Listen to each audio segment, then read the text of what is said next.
2013 में आई प्राकृतिक आपदा के बाद से सैलानियों के बीच अत्यधिक प्रसिद्ध हो चुका Kedarnath temple story in Hindi है। हालांकि धार्मिक रूप से इसकी मान्यता पहले जैसी ही है।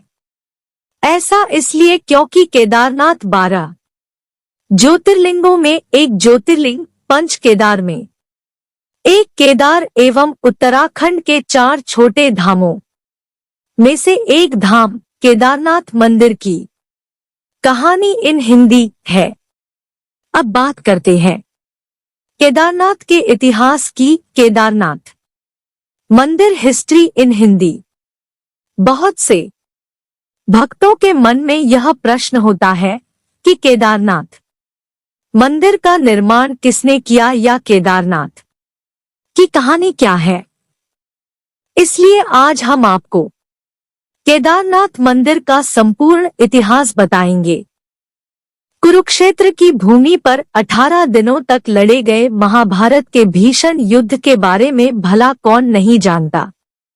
इस युद्ध में सभी रिश्तों की बलि चढ़ गई थी, फिर चाहे वह गुरु शिष्य का रिश्ता हो या भाई भाई का या चाचा भतीजे का। 18 दिनों तक निरंतर कुरुक्षेत्र की भूमि कौरव व पांडवों की सेना के रक्त से लाल हो गई थी।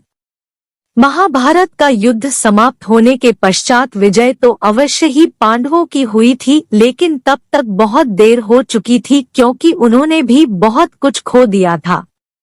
युद्ध समाप्ति के कुछ समय बाद जब सभी पांडव भगवान श्री कृष्ण के साथ बैठकर युद्ध के परिणामों व प्रभावों के बारे में चर्चा कर रहे थे, तब श्री कृष्ण ने उन्हें पश्चाताप करने को कहा।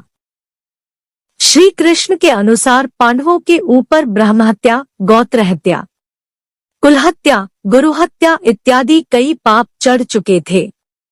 इसके लिए उनका प्रायश्चित करना आवश्यक केदारनाथ मंदिर की हिस्ट्री इन हिंदी था।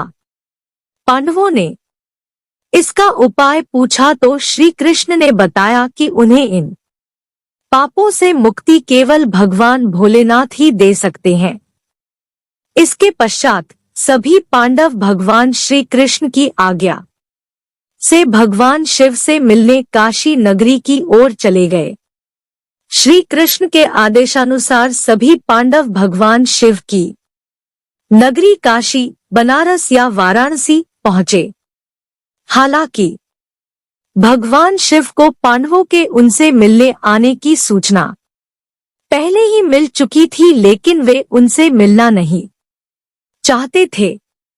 भगवान शिव पांडवों के द्वारा किए गए ब्रह्महत्या व गोत्रहत्या के पाप से अत्यधिक क्रोधित थे, इसलिए वे पांडवों से बिना मिले ही वहां से चले गए। पांडवों ने काशी नगरी में भगवान शिव को हर जगह ढूंढा, लेकिन वे उन्हें नहीं केदारनाथ टेम्पल की कहानी मिले।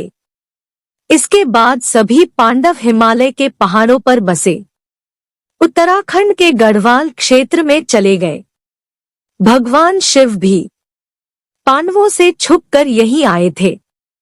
जब भगवान शिव ने पांडवों को अपने पीछे पीछे गढ़वाल क्षेत्र की ओर बढ़ते हुए देखा तो उन्होंने इसका एक उपाय निकाला।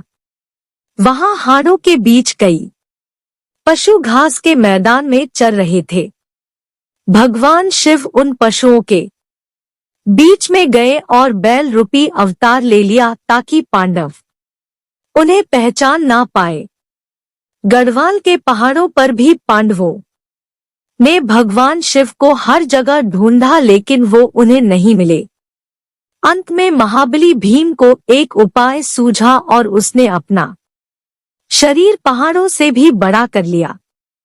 उसने अपना एक पैर एक पहाड़ी पर और दूसरा पैर दूसरी पहाड़ी पर टिकाया और गहनता से महादेव को ढूंढने केदारनाथ मंदिर का इतिहास लगा। भीम के विशालकाय रूप को देखकर पहाड़ों के सभी पशुओं में हलचल पैदा हो गई। भीम के विशालकाय रूप को देखकर पहाड़ों के सभी पशुओं में हलचल पैदा हो गई और वे इधर उधर भागने लगे, लेकिन एक बैल अपनी जगह पर स्थिर खड़ा, केदारनाथ मंदिर की कथा रहा। उस बैल पर भीम के विशालकाय रूप का कोई प्रभाव नहीं दिखा। यह देखकर भीम समझ गया कि यही बैल महादेव का रूप है, जो बैल का अवतार लेकर हमसे छिप रहे हैं। महादेव को भी पता चल गया कि भीम ने उन्हें पहचान लिया है। यह देखकर वे बैल रूपी अवतार के साथ धरती में समाने लगे। भगवान शिव के बैल अवतार को धरती में समाते देख भीम तेजी से उनकी ओर लपका और बैल की पीठ अपने हाथों से जकड़ ली। भीम के द्वारा बैल की पीठ अपने हाथों में जकड़े जाने के कारण वह वहीं पर रह गई, जबकि बैल के अन्य 4 भाग उत्तराखंड के 4 अन्य स्थलों पर निकले। आज उन्हीं स्थलों पर 4 अन्य केदार हैं। इनमें भगवान शिव के बैल रूपी अवतार का मुख रुद्रनाथ में, भुजाएं तुंगनाथ में, नाभि मद्महेश्वर में व जटाएं कल्पेश्वर में प्रकट हुई थी। इन्हीं 5 जगहों को सम्मिलित रूप से पंचकेदार के नाम से जाना जाता है।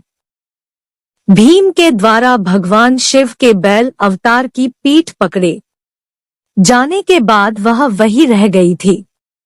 जब उन्हें बैल के बाकी 4 अंग 4 अन्य स्थानों पर प्रकट होने का ज्ञान हुआ, तब उन्होंने शिव की महिमा को समझ लिया। इसके बाद पांडवों के द्वारा ही इन 5 जगहों पर शिवलिंग की स्थापना कर शिव मंदिरों का निर्माण करवाया गया। इससे भगवान शिव सभी पांडवों से अत्यधिक प्रसन्न हुए और उन्हें सभी पापों से मुक्त कर दिया।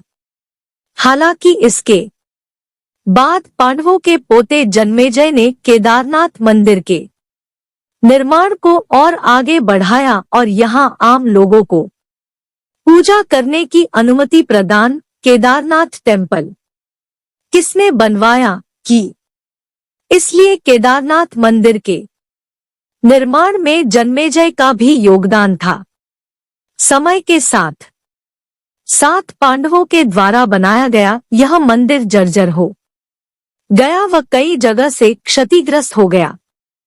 फिर जब भारत की भूमि पर आदि शंकराचार्य ने जन्म लिया, तब उनके द्वारा संपूर्ण भारत भूमि की पैदल यात्रा की गई व चारों दिशाओं में 4 धाम की स्थापना की। केदारनाथ मंदिर किसने बनाया गई? तब आदि शंकराचार्य ने ही इस केदारनाथ मंदिर का पुनः निर्माण करवाया था, जिसे आज हम देखते हैं। इसके बाद अपने जीवन के अंतिम समय में आदि शंकराचार्य ने इसी केदारनाथ मंदिर के पास ध्यान लगाया था व समाधि ले ली थी। उनकी समाधि आज भी केदारनाथ मंदिर के पास में ही स्थित है। फिर 10वीं से 13वीं शताब्दी के बीच कई भारतीय राजाओं ने मंदिर का जीर्णोद्धार करवाया था। हालांकि 2012 में आई भीषण प्राकृतिक आपदा के बाद केदारनाथ मंदिर के आसपास के ढांचे को बहुत क्षति पहुंची थी। इस प्राकृतिक आपदा में आदि शंकराचार्य की समाधि भी बह गई थी। इसके बाद भारत व उत्तराखंड की सरकारों के द्वारा केदारनाथ धाम, आदि शंकराचार्य की समाधि व उसके आसपास के स्थलों को पुनः ठीक करवा कर उसे नवीन रूप दिया गया। समाप्त। आशा करता हूँ कि मेरी यह स्टोरी अच्छी लगी होगी आप लोग को। इस आलेख को पढ़ने के लिए धन्यवाद। यदि आप लोगों के पास कोई सुझाव है तो कृपया साझा करें और किसी भी प्रश्न को पूछने के लिए स्वतंत्र महसूस करें। धन्यवाद। फ्रेंड्स, आपको ये कल की अवतार की कहानी कैसी लगी? आप अपने कमेंट्स के द्वारा हमें अवश्य बताएं। ये कल की पुराण स्टोरी इन हिंदी पसंद आने पर लाइक और शेयर करें। ऐसी ही और कल की अवतार और काली पुरुष stories, Kaliyuga stories, motivational stories and कल की स्टोरीज इन हिंदी पढ़ने के लिए हमें सब्सक्राइब कर लें। Thanks for watching friends.